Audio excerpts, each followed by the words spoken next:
Mensajes. Bueno, recién terminaba la editorial diciendo que Malvinas genera sentimientos encontrados. Vamos a bajar un poquito la música, porfi, gracias. Porque pese a la supuesta intención de recuperar las islas, sus consecuencias implicaron la muerte y el sufrimiento de cientos de soldados que fueron víctimas de una junta militar que engañó a toda una sociedad.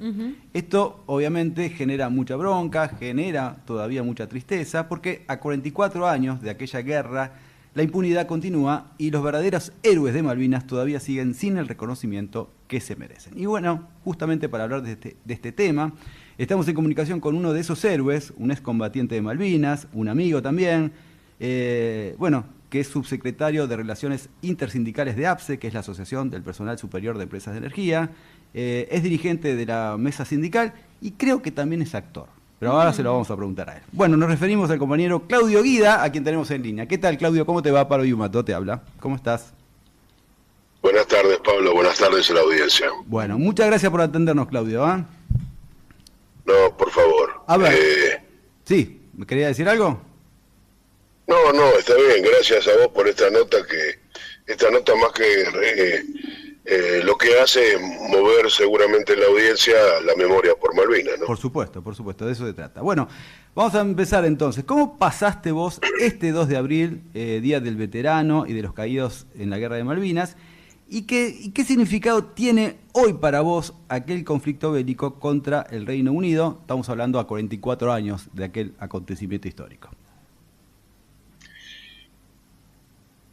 Lo primero que quiero aclarar es que te voy a dar una versión personal. Soy un convencido que hay tantas historias de Malvinas como cada soldado la pudo llegar a vivir, Exacto. Tanto en la guerra como en la posguerra. Me voy a hacer cargo de lo que digo porque es una apreciación personal. Sí, pertenezco a un conjunto, a un universo de veteranos, pero siempre tomo el recaudo de no hablar por los veteranos, sino que hablo desde mi posición personal. Sí. El 2 de abril para nosotros es un día muy sensible, aunque nosotros Malvinas la tenemos todos los días, en la conciencia y algunos en el físico también. Claro. El reconocimiento que la gente hace cada 2 de abril es emotivo, es sincero, y seguramente es desde sus entrañas a los que creen que Malvinas es parte de nuestro territorio, ¿no? Y en ese sentido, cada 2 de abril, el pueblo de hoy, la sociedad de hoy, que tiene la gesta de Malvinas presente, lo vive de una manera particular. Insisto, para los veteranos, 2 de abril es todos los días. Perfecto. ¿Tenés en claro qué fue lo que quiso hacer la Junta Militar al mandarlos a la guerra? Digo, ¿era defender la soberanía nacional en serio o era tratar de perpetuarse en el poder? Pablo, para mí lo que fue el gobierno militar, los abusos, las torturas, las desapariciones, son con la gesta de Malvinas son 2 líneas paralelas que se unen a partir de ese 2 de abril del 82. Nadie podía, o al menos nadie, uno no estaba de acuerdo ni con el gobierno de ese momento, ni estaba de acuerdo con Galtieri, y podría llegar a repensar si era el momento y la forma de volver a tener a Malvinas dentro del territorio nacional. Pero el sentimiento por Malvinas es algo bastante particular. Y digo que esas 2 líneas paralelas, de que lo que es un sentimiento con la decisión de un gobierno de facto, se cruzan a partir del 2 de abril. Yo, en particular, y hablo en primera persona, militaba en política antes de hacer la colimba. Yo era un soldado de la Armada que estaba cumpliendo con el servicio militar obligatorio, ley vigente de aquella época. Estaba bajo bandera, cumpliendo con el servicio militar, y había hecho un juramento que decían que de ser necesario había que defender el pabellón nacional inclusive hasta perder la vida. Pero no estaba de acuerdo en nada con el sistema de gobierno y los atropellos y barbaridades que cometía este gobierno. Digo que se cruza el 2 de abril porque yo era uno de los convencidos, que llegué a Malvinas diciendo esto es una guerra política, Mira. Esto es una vergüenza, nos están usando para perpetrarse en el poder, esto es una excusa. También sabía que del lado del Reino Unido la señora Thatcher como primera ministra hacía lo mismo, sacando rédito político para su gobierno, que venía bastante golpeado. Así que digo que se empiezan a unir esas dos líneas paralelas cuando uno se siente en esa posición, y cuando queda bajo fuego, ahí te cambia bastante el panorama. Cuando uno está en esa situación y entra en combate, ya vos no empezás a pensar si el que te mandaba era un presidente de facto que lo acusaban de alcohólico. Vos ya entrás a velar por tu compañero de guerra que tenés a la derecha o a la izquierda.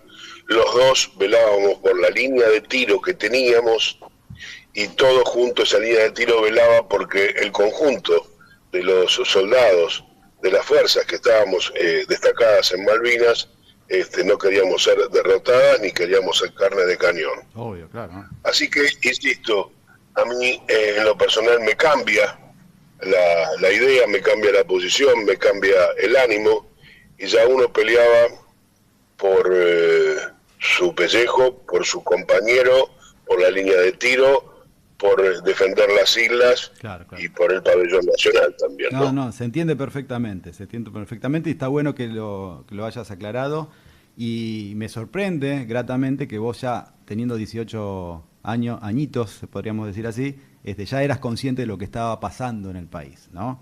Me imagino que eso no debe haber sucedido con tus compañeros en ese momento, ¿no? Como diciendo... No, por supuesto, inclusive mis compañeros me cargaban, claro. Porque había momentos que me cargaban, me preguntaban, pero vos, Claudio, pensabas que esto era una guerra política, que esto era una locura, y por ahí pedían voluntarios para una misión de ir a relevar un soldado que estaba en un faro, y pedían voluntarios, y vos levantabas la mano y te ofrecías de voluntario en esa misión. Claro. Bueno, eso es lo que uno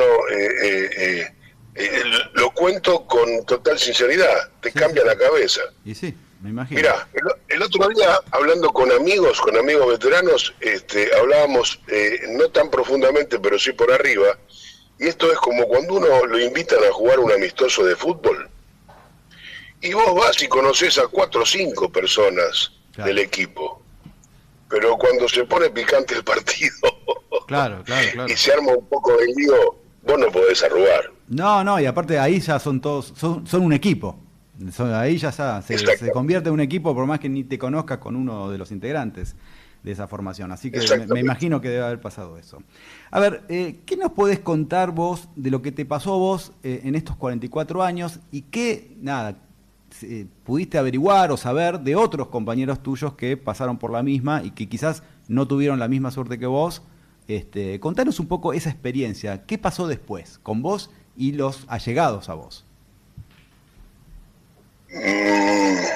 Yo tuve, creo que la suerte de, en breve tiempo después de irme de baja del servicio militar, volver a ser un ciudadano normal después de haber cumplido con esa ley del servicio militar, de ingresar a una empresa en ese momento estatal de energía, claro, la cual yo siempre digo, comparándome con el resto del universo, con algunos o varios del resto del universo de veteranos de guerra, tuve la suerte de tener un trabajo, tener una responsabilidad, tener compañeros de trabajo, tener un salario a fin de mes, tener un jefe y compañeros que lo cual me marcaban más o menos lo que era cómo poder reinsertarse en la sociedad. Aquellos que tuvimos esa ventaja de tener ese tipo de organización que nos ordenaba la vida. Sí. Inclusive también tener un sindicato que apoyaba en forma permanente. Y es para destacar la labor de los gremios, Sí. que si vos ves hoy, la mayoría de los gremios portan con orgullo la imagen de las siglas en sus remeras, en sus banderas. Sí. En ese momento era luz y fuerza, ¿no? ¿Seguro? Sí, seguro. Claro. En ese momento sí. Y creo que en ese sentido fui uno de los afortunados que tuvo esta reinserción directa en la sociedad. Y hay una diferencia grande con aquellos que no tuvieron esa posibilidad, que les costó muchísimo poder reincorporarse Claro. A la vida social de la Argentina de aquel momento, ¿no? Sí, totalmente, me imagino. Quiero refrescar un poco, porque la gente se olvida, ¿qué es esto? ¿Qué fue lo que pasó con los militares en ese momento, en plena guerra, que los torturaban y los trataban mal a muchísimos subordinados, que eran los soldados que estaban ahí? ¿Cómo puede ser que sucedió eso? Cuando uno lo ve, ahora se está investigando, digo, ¿cómo puede ser que en plena guerra pasaba semejante barbaridad?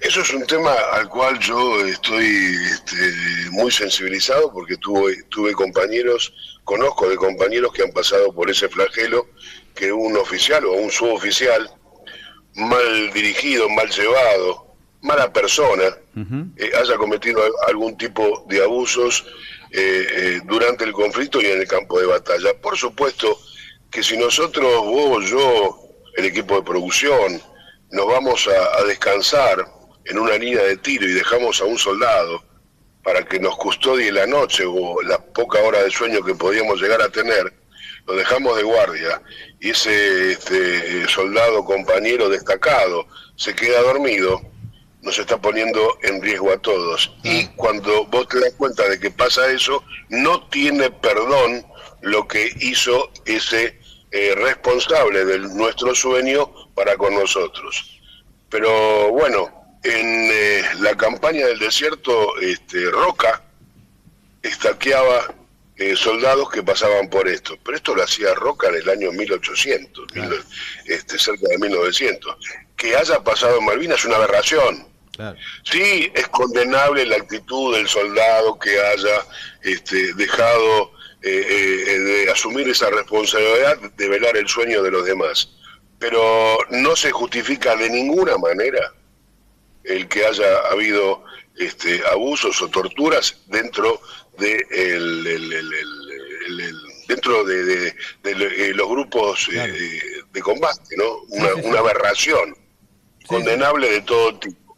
Sí, no, aparte lo entiendo más si estás haciendo el servicio militar, pero aparte en una guerra en sí, en donde encima estaban mal alimentados, mal adiestrados, qué sé yo, sin armas suficientes.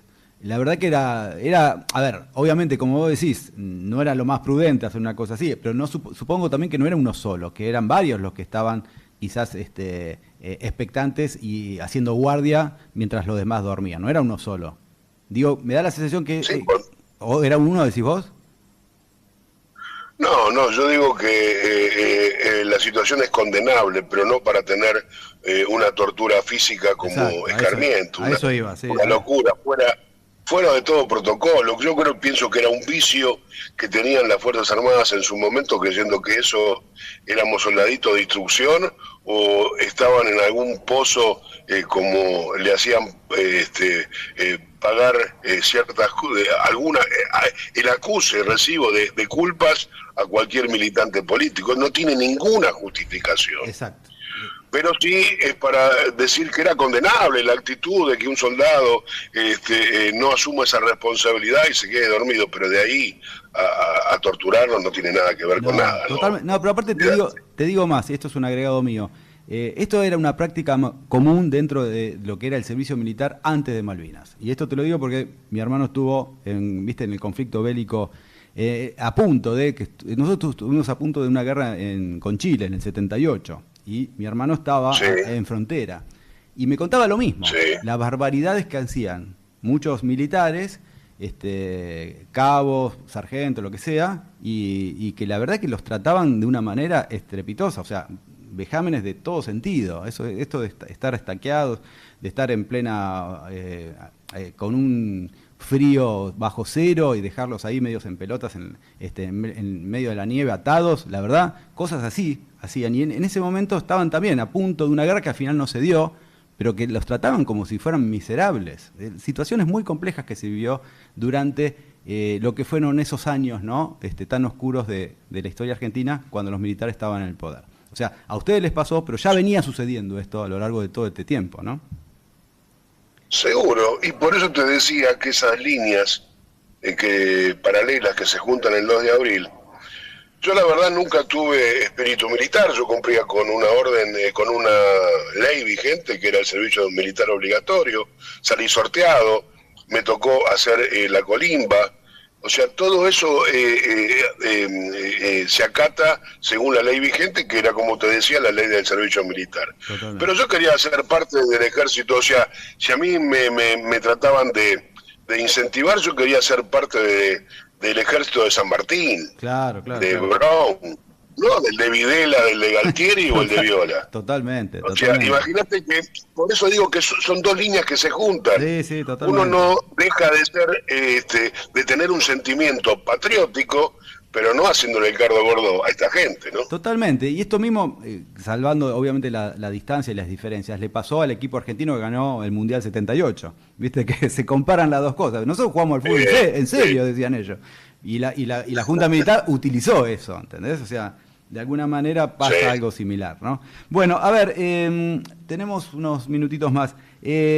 No quiero dejar de preguntarte algo antes de ir a un tema puntual que tiene que ver con un film muy importante, un documental ficcionado, que ya vamos a hablar de eso. Quería que me cuentes mínimamente qué pensás acerca o qué te pasa por la cabeza cuando se suele decir que con esta guerra de Malvinas se termina con la dictadura militar. De hecho, Margaret Thatcher en un momento dijo, gracias a mí ustedes tienen democracia, ¿no?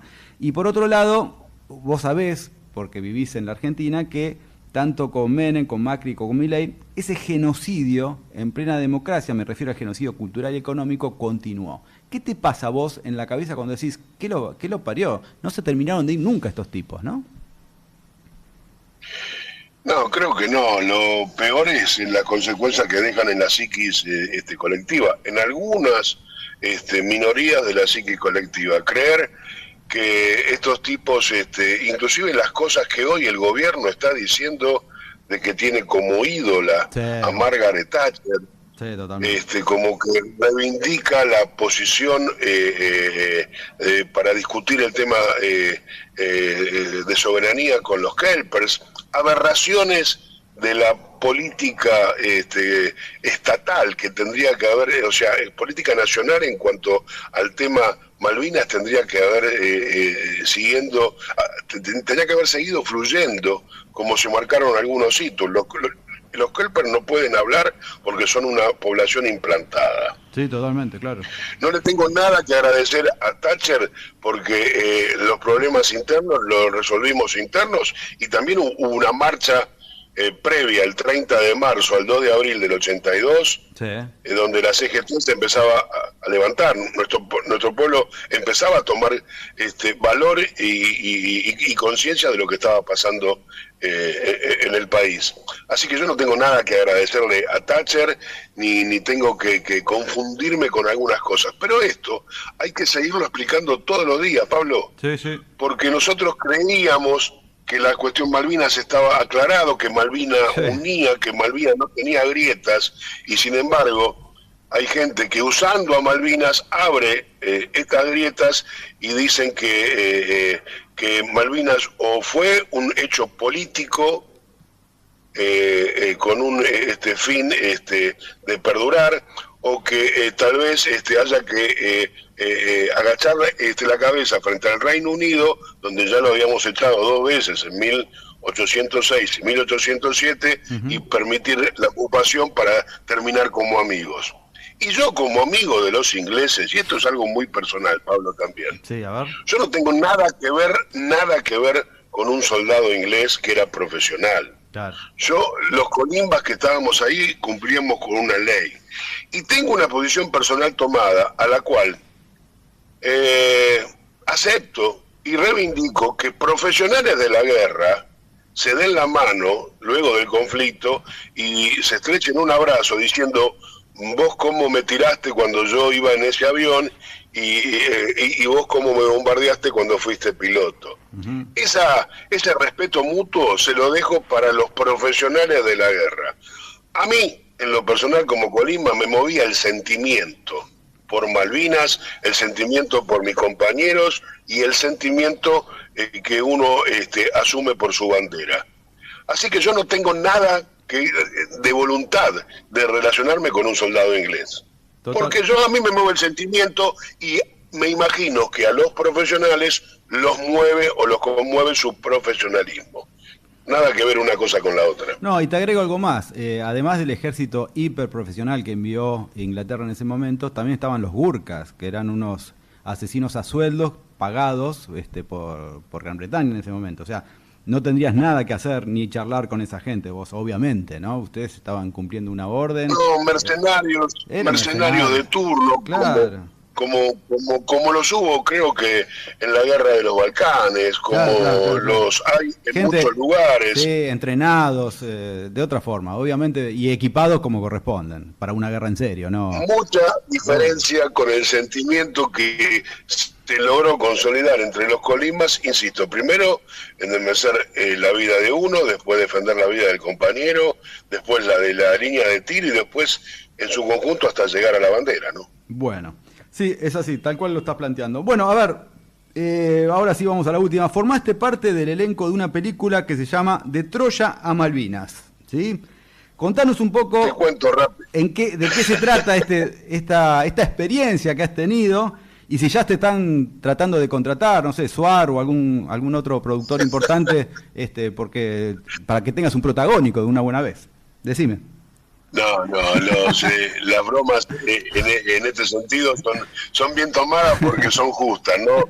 Y sé que vienen de vos y de muy buena leche. No, el tema es nosotros, todo el universo de los veteranos, me imagino que decimos que nosotros no somos los verdaderos héroes, que los verdaderos héroes quedaron en Malvinas o en el fondo del mar, y son la gente que no pudo retornar después de la guerra. Son los caídos, para nosotros son nuestros verdaderos héroes. Uh-huh. Y dentro de ese sentimiento también hay un acto asumido de compromiso de malvinizar.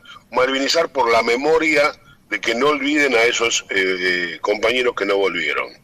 En este afán de malvinizar, nos animamos con un grupo de mi unidad, del Apostadero Naval Malvinas, a hacer una película, que todo esto nació porque uno de nosotros, de estos 8 compañeros, para canalizar la posguerra, se puso a hacer teatro. Uh-huh. Para sobrellevar la posguerra, nos invita a hacer una obra evocando a un drama griego que es el de Filoctetes, sí. Una obra de Sófocles, donde en la obra de Sófocles lo que se destaca es no olvidar al compañero herido. Filoctetes era un arquero que tenía el arco de Heracles bendecido por Hércules, y este hombre en una previa en ir a tomar Troya lo pica una víbora, Ulises zarpa, lo abandona en una isla y después de varios intentos Hércules aparece y les dice: viejo, vos no podés hacer lo que hiciste, vos abandonaste a un combatiente, uh-huh. A un compañero tuyo. Entonces andá, pedile que se reincorpore, pedile disculpas y vayan a tomar Troya. Cuando intentan hacer esto, Filoctetes los saca a patadas. Le dice: viejo, ustedes me abandonaron. Claro. Aparece Hércules, hace las paces en este drama griego, van a tomar Troya y lo logran. Este drama de Sófocles lo representan muchas veces en terapias de veteranos, en terapias de posguerra. Mirá.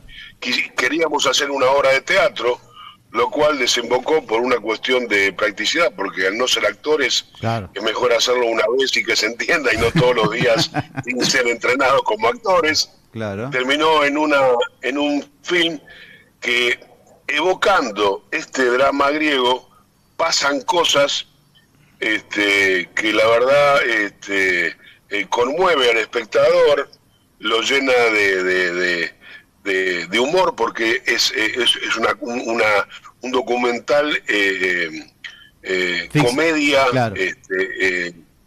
Y de ficción también, pero con mucha realidad, porque todo lo que contamos en ese film son cosas que nos pasaron en lo personal. Qué bueno, qué bueno. Que aplicadas en un conjunto tiene un final altruista. Tenemos también otra consecuencia de esto. Todas las películas de posguerra de Malvinas son golpes bajos. Sí, sí. Son los chicos de la guerra, sí, son sí. los pobres pibes.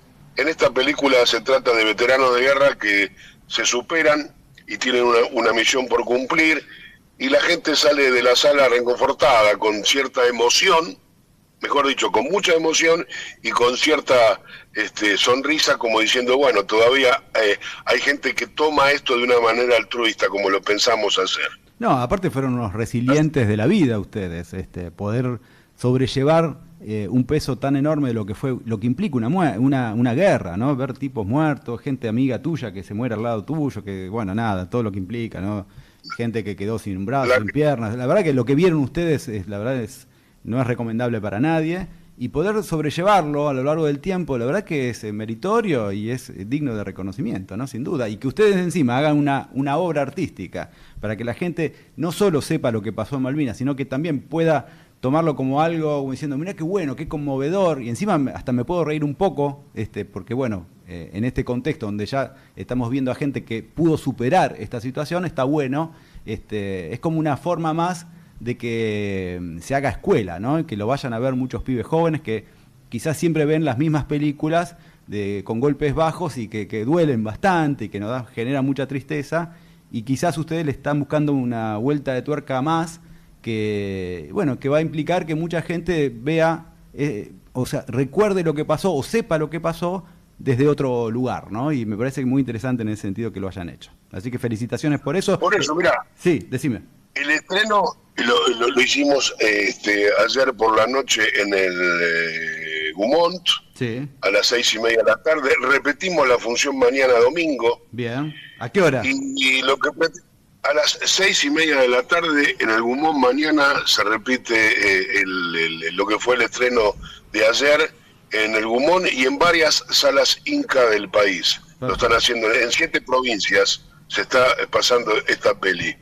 Y esta peli lo que trata o se toma el atrevimiento de tocar cómicamente el tema Malvinas.